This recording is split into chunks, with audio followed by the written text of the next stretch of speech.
कृष्णाय वासुदेवाय हरये परमात्मने प्रणतक्लेशनाशाय गोविन्दाय नमो नमः। नारायणाय नमोस्तुते। सद्गुरुदेवाय नमो नमः।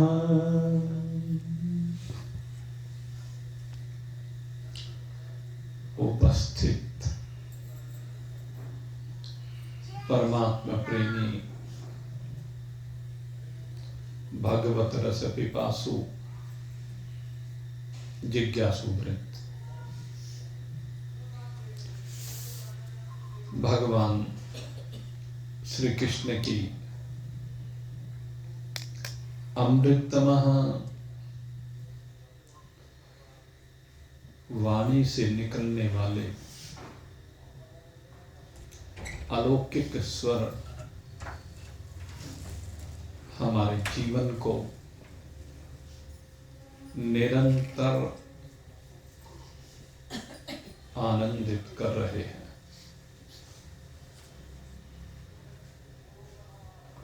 निरंतर हमारे जीवन को अमृत में बना रहे हैं। निरंतर उनकी कृपा से हमारे मार्ग की बाधाएं निवृत्त हो रही है। भगवान श्री कृष्ण जो संपूर्ण कलाओं से संयुक्त है, अद्भुत दिव्य अलौकिक ये अवतार जो इस मनुष्य शरीर में यह जीव यात्रा कर रहा है, इस जीव की यात्रा किस प्रकार से आनंद प्राप्त करने वाली हो, इसी का निर्देशन भगवान हमें देते हैं। गीता जी में हमारे जीवन को सुखी बनाने की सारी विधा है। अगर हम भगवान की बातों को पहले सुन लें, फिर समझ लें और फिर जीवन में उतार लें, तो जीवन समुद्र की तरह से,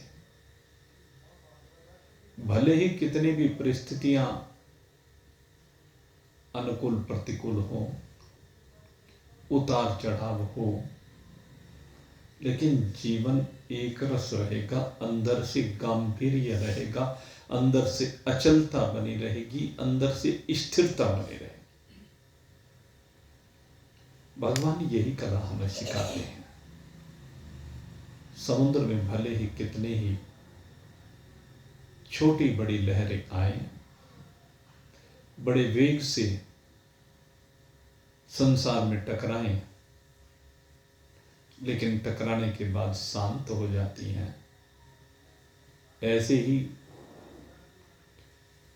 अनेक प्रतिकूल अनुकूल परिस्थितियां हमसे टकराएं, लेकिन टकराने के बाद भी हम पर्वत की भांति अचल खड़े रहे। कोई भी जीवन की हलचल, संसार की हलचल, परिवार की हलचल हमारी अडिगता को डिगा न सके। यही गीता हमें सिखाती है। भगवान इस 18वें अध्याय में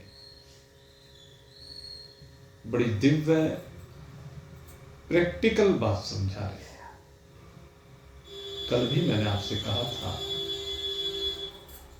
कि ये जो 2 श्लोकों में भगवान चर्चा कर रहे हैं, सामान्य बात तो सब समझ लेते हैं, लेकिन इसमें विशेष बात है, समझना उसको है।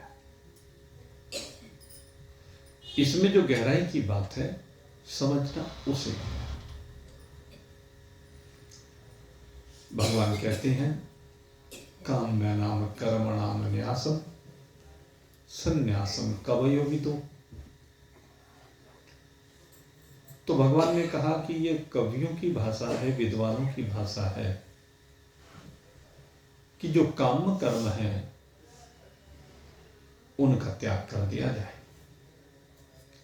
लेकिन भगवान कहते केवल कर्म काम में कर्म ही नहीं होते, 5 प्रकार के कर्म भगवान ने बताए। नित्य कर्म की बात की, नैमित्तिक कर्म की बात की, काम्य कर्म की बात की, प्रायश्चित कर्म की बात की, और 5वें नंबर पर जो सबसे मुख्य बात है, कहते जीवन की इस यात्रा में जो आवश्यक कर्तव्य कर्म है, कहते ये सब कर्म है। तो केवल काम्य कर्मों का त्याग कर देने से संन्यास नहीं हो जाता। संन्यास तो जैसे काम्य कर्मों का त्याग है, वैसे ही अन्य जो कर्म है उनके संग का भी त्याग है,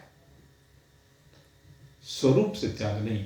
अगली बात जो कही है ना विद्वानों ने, उसमें क्या कहा है कि त्याज्यम दोषवद इति एक है। त्याज्यम दोषवत इति एकम कर्म प्राहुर मनीषिणम।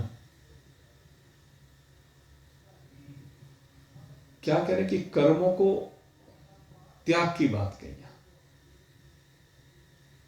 कहते क्यों त्यागे कर्मों को? उसके पीछे का केवल दोषवत, केवल कर्मों के करने में ही दोष है। अधूरापन यह है यहां पर विद्वानों के दृष्टिकोण में कि स्वरूप से कर्म का त्याग कर दो, क्योंकि प्रत्येक कर्म में दोष है। और क्या दोष है कि प्रत्येक कर्म अपना फल देगा। वो तो भाई स्वाभाविक बात है, कर्म का फल तो होगा, लेकिन इसमें दोष कहां से आया? दोष कैसे हुआ? जीवन की जब यात्रा चल रही है, जब तक सृष्टि का आरोप है, प्रकृति का आरोप है, तो क्रिया की प्रतिक्रिया होगी ही। क्रिया की प्रतिक्रिया तो निश्चित होगी, ऐसा हो ही नहीं सकता कि क्रिया की प्रतिक्रिया ना हो। तो जब प्रतिक्रिया होनी है तो उसमें दोष क्यों माने भाई? हम उसमें दोष क्यों माने भाई? जब दीवार पर आप कोई गेंद रबड़ की फेंक करके मारेंगे तो लौटकर आपके पास तो आएगी ना। उस प्रक्रिया को आप उसमें दोष क्यों मान रहे हो? ये तो विज्ञान का सिद्धांत है। सृष्टि का जो निर्माण हुआ है उसमें एक सिद्धांत की बात है, वो वापस लौट करके आएगी। तो इसमें दोष कहां है इस क्रिया में? शरीर है, जब शरीर आपको मिला है तो दुनिया में कोई ऐसा शरीर नहीं है कि जिसको भोजन की आवश्यकता ना हो। अब शरीर को भोजन की आवश्यकता, तो शरीर भोजन करेगा। अब भोजन करना, इसमें दोष कहां है? दोष इस बात में है कि भोजन शास्त्रोक्त हो रहा है अथवा नहीं हो रहा है। भोजन के स्वाद में आसक्ति है अथवा नहीं है। दोस्तों यहां आएगा। आप भोजन का अर्जन करने के लिए जो भी व्यवसाय कर रहे हैं वो किस प्रकार से कर रहे हैं। दोष उस व्यवसाय के करने के तरीके में हो सकता है, व्यवसाय में दोष नहीं है। जब व्यापार करेंगे तो उसमें लाभ तो होगा भाई। ऐसा कौन सा कारण है कि व्यापार करें आप और उसमें लाभ ना हो, हानि भी हो सकती है वैसे कभी, लेकिन व्यापार करने पर लाभ के लिए व्यापार किया जाता है, होता ही लाभ के लिए है व्यापार। हर व्यक्ति लाभ के लिए व्यापार करता है, अपनी जीविका के निर्वाह के लिए करता है, तो उसमें दोष कहां। किसान अगर यदि अपने खेत में अन्न डाल रहा है तो उससे फसल तो होगी ना, उसे कैसे रोका जा सकता है। अगर यदि रोक दिया तो सृष्टि रुक जाएगी, इसमें दोष कहां है। खेती करने में, व्यापार करने में दोष नहीं है, नौकरी करने में दोष नहीं है, मजदूरी करने में दोष नहीं है, उनका फल तो आएगा।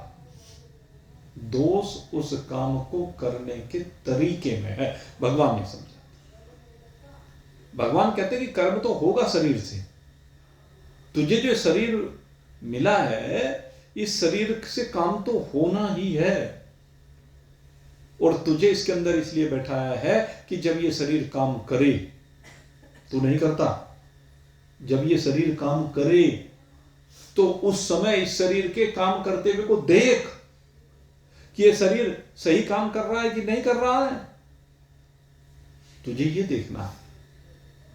अच्छा, जब आपकी आंख ठीक से काम नहीं करती तो आप देखते हो कि नहीं इस बात को, और देखते हो कि आंखें ठीक से नहीं देख पा रही हैं, कम दिखने लगा है, तो क्या करते हो, डॉक्टर के पास जाते हो, दवाई डलवाते हो, उससे ठीक नहीं होती, चश्मा टेस्ट करवाते हो। तो इस क्रिया में दोष कहां से आ गया भाई। यही तो बात है ना, कर्म करने का जो ढंग है, उसका जो तरीका है, उसमें परिवर्तन करने की आवश्यकता है अगर यदि उसमें दोष है। हम व्यापार में अगर यदि छल कर रहे हैं तो दोष है। व्यापार में जब छल किया जाता है तब दोष है, अन्यथा व्यापार में कोई दोष नहीं। जो शास्त्र ने बात कही है अगर उसके अनुसार कर्म हो तो फिर दोष कहां। आप तो इस शरीर को दिशा दे रहे हो, आपने शरीर को दिशा गलत दे दी है और शरीर के लिए दे दी है। अगर शरीर के लिए आपने दिशा इसको गलत दी है तब दोष है,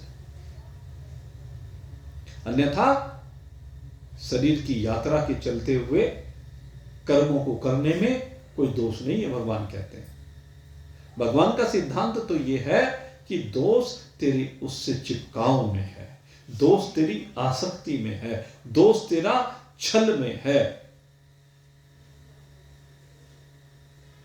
जब तेरा अपॉइंटमेंट किसी पोस्ट पर हुआ है, डीएम की पोस्ट पर तेरा अपॉइंटमेंट हो गया, एसपी की पोस्ट पर हो गया, क्लर्क की पोस्ट पर हो गया, चपरासी की पोस्ट पे हो गया, किसी भी पोस्ट पे हो जाओ, अपॉइंटमेंट तो अपॉइंटमेंट है। जिस भी पोस्ट पे अपॉइंटमेंट हुआ है उस पोस्ट का जो कार्य है अगर उसको ईमानदारी से नहीं कर रहा तो उसमें दोष है। जब हम ठीक से काम नहीं करते दोष उसी में तो है, ठीक से काम करें तो उसमें दोष कैसे माना जाएगा। एक चपरासी का काम है वहां सब साफ सफाई करके जैसे ऑफिसर ने कहा उसके अनुसार उस कार्य को अंजाम देना। क्लर्क का काम है कि जो भी कुछ उसके सामने प्रस्तुत किया जाए उसकी सही एंट्री करना, सही तरीके से व्यवहार करना, जो भी व्यक्ति आए उसके साथ सही से व्यवहार करे और उसके काम को सही तरीके से करे, उसको परेशान ना करे। दफ्तरों के बाबू का ये दायित्व बनता है, लेकिन दोष कब है जब दफ्तरों के बाबू काम करके नहीं देते। वो जनता को अपना नौकर मानते हैं, जो उसके पास काम के लिए आता है उसके साथ व्यवहार बढ़िया नहीं करते हैं, उससे रुपए ऐंठने के पीछे रहते हैं, उसके काम को टरकाते हैं, उसके काम को करना नहीं चाहते। हमारे देश में ये सबसे बड़ा दोष इन बाबुओं ने कर रखा है। दफ्तरों में जो बाबू बैठे हैं, लेकिन उसमें भी सब नहीं भाई, सबके ऊपर उंगली नहीं उठाई जा सकती। वहां पर बहुत लोग ऐसे हैं जो ईमानदार हैं, बहुत लोग ईमानदार हैं। ज्यादातर गड़बड़ हो रही है वो एक अलग बात है, लेकिन ईमानदार भी बहुत लोग हैं जो पूरी ईमानदारी के साथ, पूरी लगन के साथ, पूरे परिश्रम के साथ आपके काम को करते हैं। हम अभी वृंदावन गए, आपको बताएं, और वृंदावन जैसे ही हम लोग गए तो वहां गाड़ी तो उसमें लगानी पड़ी पार्किंग में काफी दूरी पर, तो वहां से 3 व्हीलर में बैठ कर गए। वहां से जब उतरे हम, तो 3 व्हीलर से उतरते ही एक आए भाई हनुमान जी, और कब आए और कब चश्मा लेकर के चले गए पता नहीं चला। उनका काम है भाई, उनका भी तो यही व्यवसाय है। तो चश्मा लेकर के गए और वो वहां सामने लेकर के बैठ गए।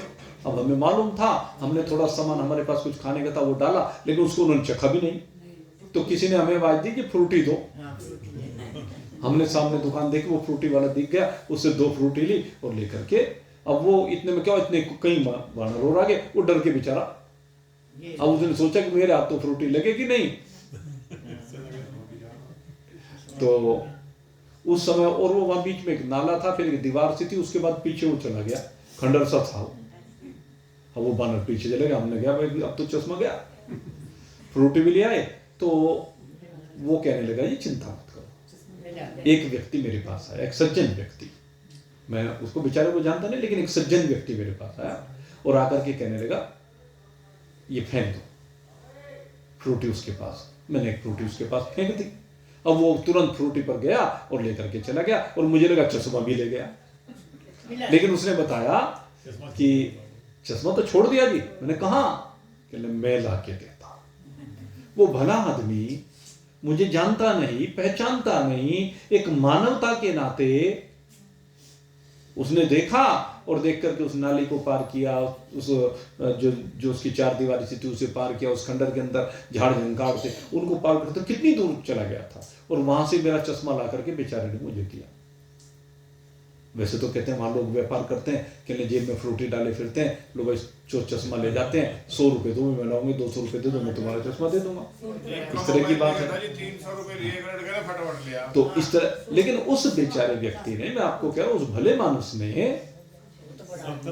इसलिए नहीं, वो देखो कितना उसने काम किया कि वहां झाड़ियों में से चश्मा लेकर के आया। तो भले आदमी है ना, तो इस कार्य में दोष कैसे हो गया?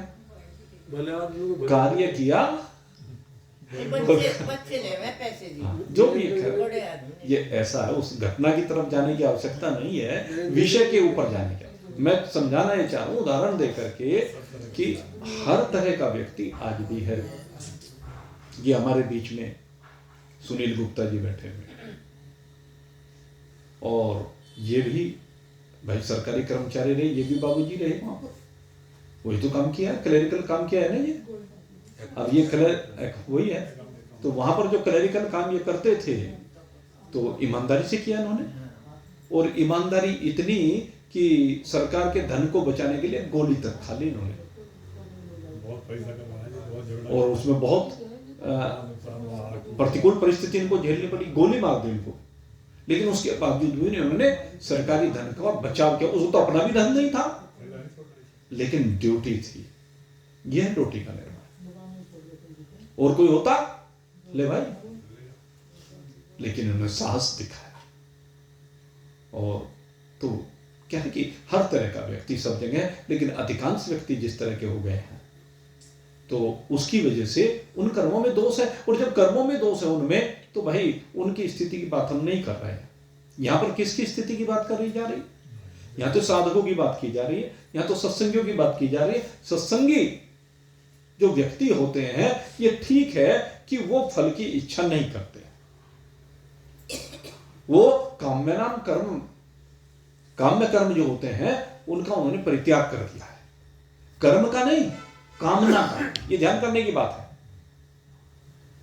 और न केवल कामना का त्याग किया, भगवान कहते हैं, यहां कहा कि केवल कामना की बात है, नहीं, कि कामना का त्याग तब हो सकता है जब ममता और आसक्ति का त्याग कर दे। जब तक ममता और आसक्ति का त्याग नहीं होगा तब तक कामना का त्याग नहीं हो सकता।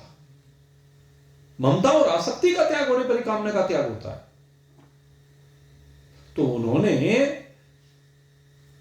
जो महान पुरुष हैं, जो सत्संगी व्यक्ति है, उन्होंने कामना का त्याग तो किया ही है, लेकिन साथ में ममता और आसक्ति को हटाया है। दोष ममता से प्रारंभ होता है। ममता के कारण कर्म में दोष आता है। अगर यदि ममता ना हो तो कर्म में दोष नहीं आएगा। ममता के कारण से दोष आता है। इसलिए भगवान कहते हैं, भाई कर्म में, जिस कर्म को करने में तुम्हारी आसक्ति है, जिस कर्म में तुम्हारी ममता है, और जब उसके अधीन होकर के कर्म करते हो तब दोष बनता है। अन्यथा कर्म में कोई दोष नहीं है। कर्म में दोष हो भी नहीं सकता। कर्म तो क्या है? प्रकृति के गुण, गुणों में बरत रहे हैं, यही तो कर्म है। उनके बरतने को आप कैसे रोक लोगे भाई? हवा के बहने को आप कैसे रोक लोगे भाई? सूर्य की तपिश को आप कैसे रोक लोगे भाई? आजकल सूर्य ठंडा हो रहा है, ये क्या? मेघों ने रोकने का प्रयास कर रखा है, लेकिन वो सूर्य की तपिश को रोक नहीं रहे हैं। वो बीच में बाधा जरूर है, पृथ्वी पर नहीं आ पा रहा है, लेकिन सूर्य तो अपनी प्रतिष्ठा में अचल प्रकाश दे ही रहा है। उसमें तो उतनी उष्णता तब थी, उतनी उष्णता आज है। वो तो बीच का वातावरण का प्रभाव है।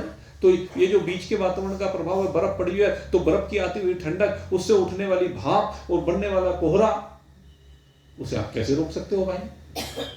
ये आपके अधीन नहीं है। तो इसमें ये कर्म तो हो रहे हैं अपने आप ही, प्रकृति अपने आप ही कर्म कर रही है।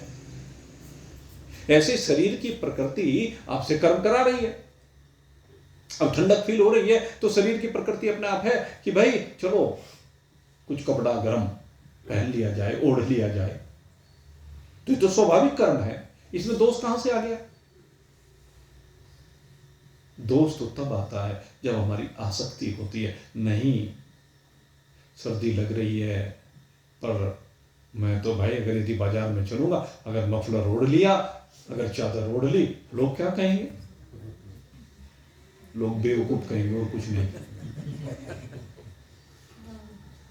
अरे बनावट का क्या मतलब है भाई? तुझे शरीर को बचाना है कि नहीं बचाना है ठंड से? जब ठंड हो रही है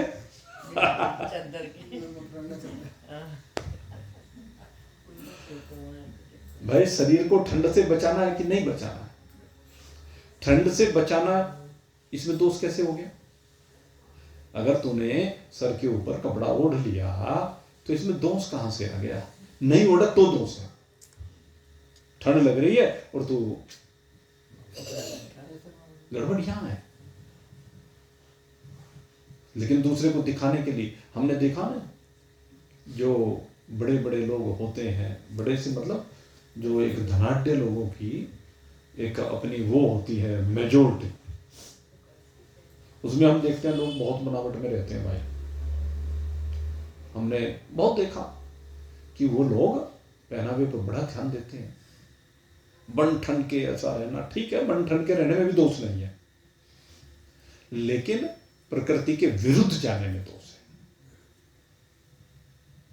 दोष प्रकृति के विरुद्ध जाने में। आप किसी कार्यक्रम में जा रहे हैं और ठीक है भाई, कार्यक्रम की मर्यादाएं भी होती है, लेकिन मर्यादा का मतलब ये तो नहीं कि वहां से आते ही फिर आके बिस्तर पे पड़ जाओ 8 दिन के नाम के। ये क्या मर्यादा हुई? यही तो भगवान कहते हैं, ये शरीर को कष्ट क्यों देता है भाई? शरीर की जिस काल में जैसी रिक्वायरमेंट है उसकी पूर्ति करनी चाहिए, इसमें दोष नहीं है। दोष इसमें है कि उसकी पूर्ति अगर आप नहीं करते हैं। तो देश के अनुसार, काल के अनुसार, परिस्थिति के अनुसार अपने आप को परिवर्तित करो। शास्त्र आपको यही समझा रहा है। और परिवर्तित आप तब हो सकते हो जब ममता का परित्याग करो। आसक्ति कहाँ कहाँ हो सकती है? आसक्ति शरीर में भी हो सकती है, आसक्ति परिवार में भी हो सकती है, आसक्ति धन में भी हो सकती है, आसक्ति समाज में भी हो सकती है, न जाने कहां पर तो कहते सर्व आसक्ति। जहां भी आसक्ति है, जरा पहले तो तू थोड़ा सा क्या कर, सर्च कर, खोज कर कि तेरी आसक्ति है कहां, और वो खोज करने के बाद फिर विचार कर कि हाँ मेरी यहां पर आसक्ति है, मुझे इस आसक्ति को हटाना है। और जब विचार करके तो देखेगा, तब तेरे दिमाग में आ गया हाँ भाई बस आसक्ति को हटाना है, तो आसक्ति को हटाने के लिए फिर प्रयास कर, तो दोष दूर हो जाएंगे। कर दोष दिल के दोष, दिल के दोष दूर कर भाई, नहीं तो बार बार भटकता रहेगा, अटकता रहेगा। यही नियम है। तो खैर भगवान ने संन्यास की बात कही कि केवल काम्य कर्मों का त्याग नहीं है, जो कृतत्व कर्म है वो तो शरीर से होंगे ही, होने भी चाहिए। और केवल कर्मों में दोष को देख कर कि कर्म मात्र में दोष है और इसलिए हम कर्म को ना करें, तो नहीं भाई। कर्म का त्याग करने से जीवन का निर्वाह नहीं हो सकता। कोई सोचे कि कर्म के ना करने से जीवन का निर्वाह हो जाएगा कोई? अगर यदि कोई व्यक्ति काम नहीं करेगा, जो दुकानदार है वो दुकान पर नहीं जाएगा, जो भी कुछ व्यापार करता है, नौकरी करने वाला नौकरी पर नहीं जाएगा, मजदूरी करने वाला अपनी मजदूरी पर नहीं जाएगा, तो रोटी कहां से आएगी भाई? भीख मांगनी पड़ेगी। सोचे। और फिर उसमें एक बात और भी है कि जितना व्यक्ति कमाता है उसके हिसाब से खर्च करे। उससे ज्यादा अगर यदि खर्च करेगा तो भाई दिक्कत ही दिक्कत है। देखो हम तो एक बात कहते हैं, उसमें दोष है। क्यों करते हैं?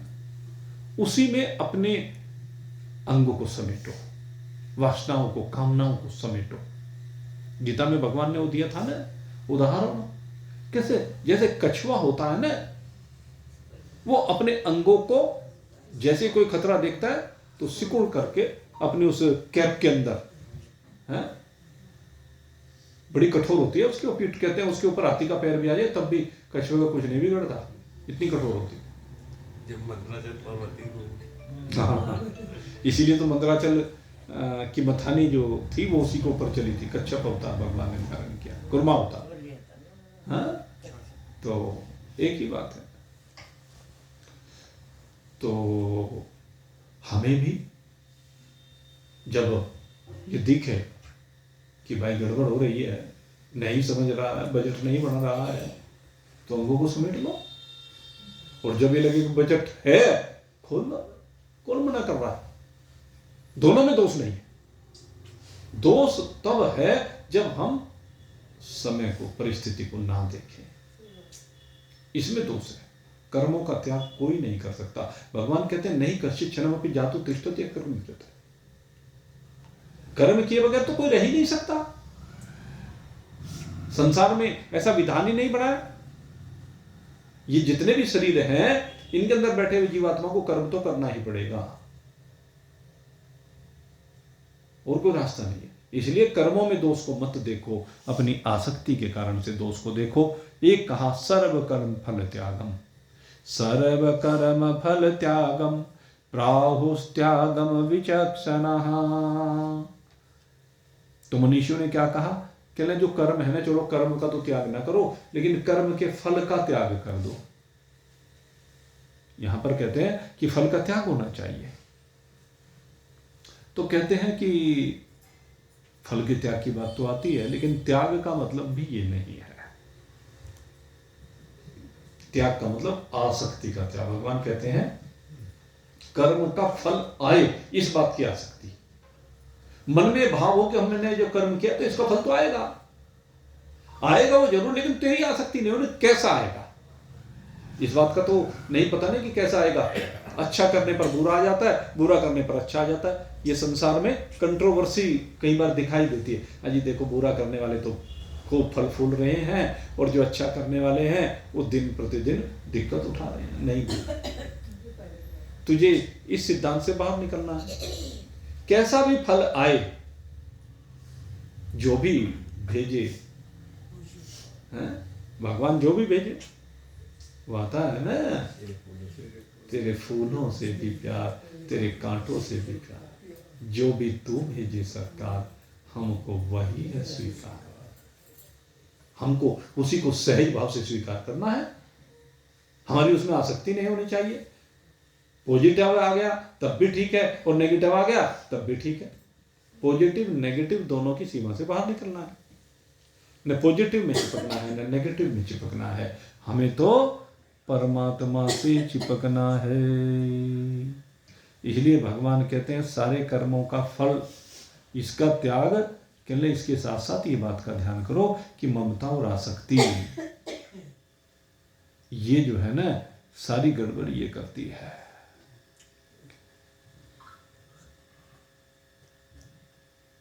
इसलिए फल की आसक्ति का तो त्याग होना ही चाहिए। दूसरे भगवान कहते हैं कर्म की आसक्ति का भी त्याग होना चाहिए। न कर्म न फल, दोनों में आसक्ति का परित्याग कर दो। सर्व कर्म फल त्यागम, भगवान ने कहा कर्म भी और फल भी दोनों का त्याग, अर्थात दोनों में आसक्ति का त्याग। स्वरूप से न कर्म के त्याग की बात है, स्वरूप से न फल की बात है त्याग की, अपितु उनमें आसक्ति के त्याग की बात है। बार बार इसी बात पर बल दिया है भगवान ने। ममता और आसक्ति से रहित होकर के ये जीवात्मा इस शरीर को साधन बना करके शास्त्र विहित शुभ कर्म करता रहे और फल की इच्छा ना करे, और शुभ कर्म भी जैसा देशकाल परिस्थिति के अनुसार आवश्यक हो सो करता रहे। और चौथी बात अब भगवान ने कही, यज्ञ दान तपः कर्म न त्याज्यमिति ही चापरे। अब जैसे मनीषी कह रहे हैं कि भाई ये जो कर्म के त्याग की बात कह रहे हैं, फल के त्याग की बात कह रहे हैं, लेकिन ये चार कर्म ऐसे हैं, यज्ञ है, दान है, तप है और आहार। चार चीज बताई थी यहाँ, वो आहार इसी में शामिल कर रखा। भोजन के बगैर कैसे काम चलेगा, कि इनका त्याग नहीं करना है, बाकी सबका त्याग कर दो। मनीषी क्या कहते हैं कि इन चार को छोड़ करके बाकी सबका त्याग कर दो। यज्ञ का त्याग मत करो, आहार का त्याग मत करो, दान का त्याग मत करो और तप का त्याग ना करो, बाकी सबका त्याग कर दो। तो कहते हैं नहीं भाई, इनके अलावा भी बहुत बातें हैं। अपने वर्ण के अनुसार, अपने देश के अनुसार, अपने काल के अनुसार, अपने आश्रम के अनुसार, अपनी परिस्थितियों के अनुसार और भी बहुत से कर्म आते हैं। संसार में केवल यज्ञ ही तो नहीं है, कर्तव्य कर्मों में बहुत कर्म आते हैं। जो लास्ट में बताया ना 5वें नंबर पर, जीवन में जो कर्तव्य कर्म है वो बहुत है। बच्चे को पढ़ाना लिखाना है, ये भी तो एक कर्म है, ये भी एक ड्यूटी है। जब संतान है गृहस्थ जीवन में, तो उस संतान के दायित्व का निर्वहन जब तक वो अपने पैरों पर खड़ा नहीं हो जाता, वो भी तो करना है ना, वो कर्तव्य है। तो उस कर्म का कैसे त्याग हो सकता है? पति और पत्नी हैं, एक दूसरे की सेवा के लिए बने हैं, वो एक कर्तव्य कर्म है। पिता को पुत्र की, पुत्र को पिता की अपने अपने तरीके से सेवा करनी है। पहले पिता पुत्र की सेवा करता है, फिर पुत्र पिता की सेवा करे, माता की सेवा करे, ये कर्तव्य कर्म है। तो इनका कैसे त्याग हो सकता है? पड़ोस में किसी के घर में खाने के लिए रोटी नहीं है, तो उसकी रोटी का प्रबंध करना पड़ोसी का काम है। उसके घर में रोटी पहुंचाने का काम पड़ोसी का, और ये दान नहीं है। इसमें मेन बात क्या है, इसको दान नहीं कहा जाता है, ये आपका कर्तव्य है, भाईचारा है। ये समाज में जो वो कहा जाता है ना कि अपनी बिरादरी का फर्ज है, तो ये चीज होनी चाहिए। तो ऐसे कर्मों का भगवान कहते हैं कि भगवान का मत ये है कि यज्ञ दान तप कर्म ही नहीं, अपितु अन्य भी बहुत से कर्तव्य कर्म ऐसे हैं जो अपने अपने वर्ण के अनुसार, अपने आश्रम के अनुसार, अपने देश के अनुसार, अपने काल के अनुसार अपनी परिस्थिति के अनुसार करने चाहिए। तो यहाँ पर कहते कि विद्वानों ने ये अधूरा मत दिया है, पूरा मत देना चाहिए। ये जो है उनका अधूरा मत है, इसको पूरा करना चाहिए। और कहा इसके अतिरिक्त यज्ञ दान तप कर्म के अतिरिक्त कहने लगे भाई तीर्थ है, तीर्थ में तो शामिल नहीं है, लेकिन तीर्थ भी तो करने चाहिए। भगवान यहां पर कह रहे हैं कि तीर्थ ये बहुत श्रेष्ठ कर्म है, तीर्थ करना भी हमारा कर्तव्य है। और पहले तो आपको बताएं, जो रिटायर हो जाते थे ना लोग 60 साल की उम्र के बाद, वो तीर्थाटन ही जीवन में बहुत ज्यादा करते थे। उस समय कहते अब तो हमारा जीवन तीर्थाटन के लिए है। कहने लगे जो कुछ संचय किया है भाई, जो संचय करना है 60 साल की उम्र तक संचय कर लो, उसके बाद जो संचय किया है उसका एक भाग कहते तीर्थ पर भी हमें खर्च करना चाहिए, तीर्थ के लिए होना चाहिए। क्योंकि जब भी तीर्थ पर जाएंगे तो भाई खर्चा पानी तो वहां ज्यादा होगा ही। पहले ट्रांसपोर्टेशन चार्ज लगेगा, ट्रांसपोर्टेशन चार्ज के बाद जहां पर रहोगे, अब वो फ्री वाली धर्मशालाएं तो रही नहीं, वे संसाधन तो रहे नहीं, क्योंकि हमारी रिक्वायरमेंट शरीर की प्रकृति इस तरह की हो गई है, वो बढ़ गई है, उनमें रह भी नहीं सकते, अगर हो भी तो भी नहीं रह सकते।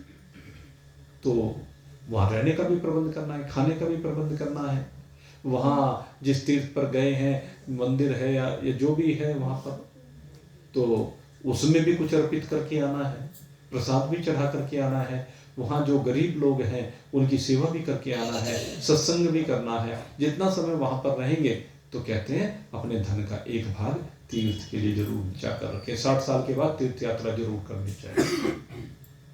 ये कहा व्रत, जीवन में कुछ व्रत को जरूर समाहित करके रखना चाहिए।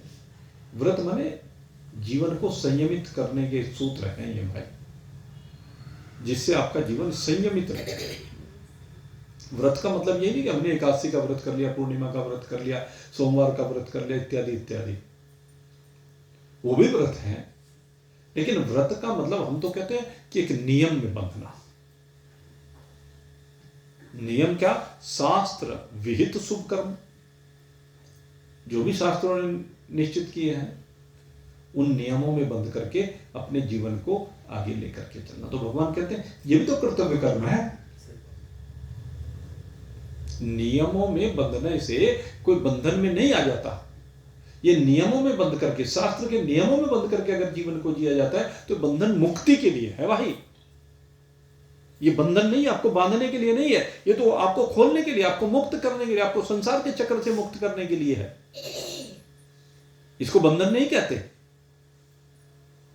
इसको मुक्ति कहा जाता है। तो इस प्रकार से भगवान ने ये यहां पर 4 बातों के बारे में और विस्तार से चर्चा की।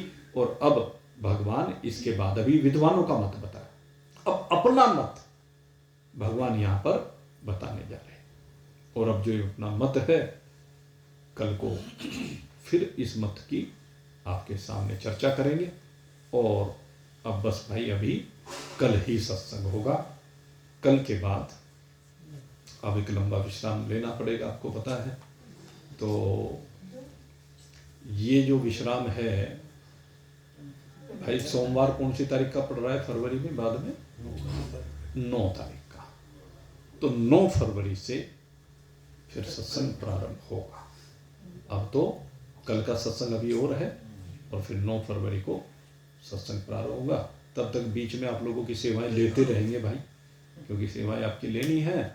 और दूसरे ये वीरेंद्र संगल जी जो हर वर्ष 5 फरवरी को अपना वार्षिकोत्सव मनाते हैं, जो मंदिर की स्थापना की थी, सत्संग भवन बना हुआ है घर पर, तो इस बार भी वो, और इसमें वो खाटू श्याम जी का सत्संग करा है, क्योंकि भागवत कथा तो इस बार पहले हो ही गई है अब, और चूंकि हमारी मजबूरी है भाई इस बार समय नहीं दे पाए हैं, तो 5 फरवरी को आप सभी लोग वहीं पर सादर निमंत्रित हैं। समय 4 बजे से एक्सर शाम को 4 बजे से, और उस दिन भोजन प्रसाद की व्यवस्था 9 बजे से आपकी वहीं पर रहेगी। ठीक है, सबकी रात के भोजन की व्यवस्था भी वहीं पर रहेगी, तो सभी लोग वहाँ उसमें भी जाएं, अच्छा लगेगा आपको, क्योंकि आपका अपना प्रोग्राम है। आप सबके लिए बहुत बहुत शुभकामना करते, अब यहीं पर विश्राम दे रहे हैं, बाकी की जानकारियाँ कल देंगे। बोलिए सच्चिदानंद भगवान की।